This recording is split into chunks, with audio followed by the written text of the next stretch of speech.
আজকে আমি তোমাদের এক ভিক্ষুকের গল্প শোনাবো। এক গ্রামে এক ভিক্ষুক প্রতিদিন বাজারে বসে মানুষের কাছে ভিক্ষে চাইতো। দিনের শেষে তার কাছে সামান্য কিছু মুদ্রা জমতো, আর সে সেগুলো দিয়ে খাবার কিনে খেত, বেঁচে থাকতো। একদিন এক ধনী ব্যবসায়ী বলল, তুমি প্রতিদিন ভিক্ষা চাও, এতে তোমার জীবন তো বদলাবে না, কেন কিছু শেখার চেষ্টা করছো না? ভিক্ষুক মাথা নিচু করে উত্তর দিল, আমি পড়াশোনা জানি না, কাজ করতে পারি না, তাই ভিক্ষা ছাড়া আমার কোনো উপায় নেই। ব্যবসায়ী একটু ভেবে তার হাতে একটা পুরনো বই দিল।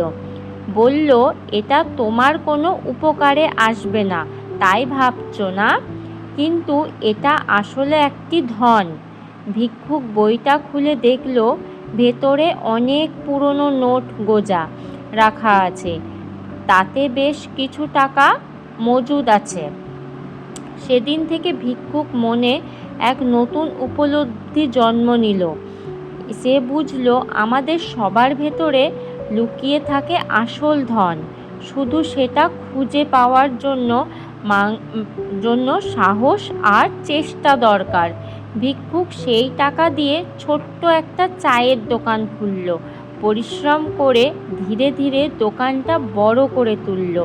কয়েক বছর পর গ্রামের মানুষ তাকে আর ভিক্ষুক বলে ডাকতো না, তারা তাকে বলতো একজন সম্মানীয় ব্যবসায়ী। তোমাদের এই গল্পটা কেমন লাগলো? আর এই গল্প থেকে আমরা শিখলাম, জীবন বদলাতে শুধু টাকা নয়, দরকার চিন্তা ও সাহসের। প্রতিটি মানুষের ভেতরেই সম্ভাবনা লুকিয়ে থাকে। ভিক্ষুক চাইলে নিজের পরিশ্রমে সম্মান অর্জন করতে পারে।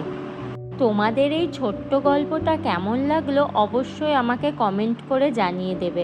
আর তার সঙ্গে আমার ভিডিও দেখতে ভালো লাগলে ভিডিওতে একটা লাইক করে দিও। চ্যানেলে নতুন হলে চ্যানেলটা সাবস্ক্রাইব করতে ভুলো না।